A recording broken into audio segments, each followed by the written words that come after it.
We divide 578 by 5 in a long division method.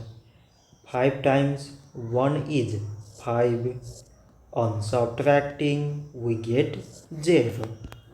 So now we put down this 7 and 5 times 1 is 5. On subtracting we get 2. So again we put down this 8 and it is 28. 5 times 5 is 25. On subtracting we get 3.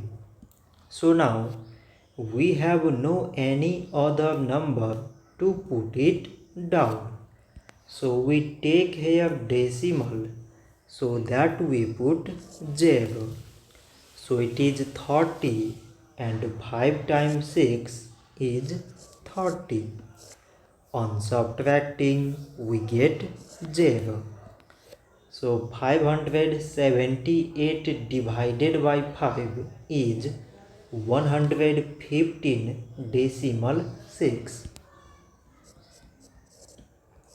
So this much for today and thanks for watching.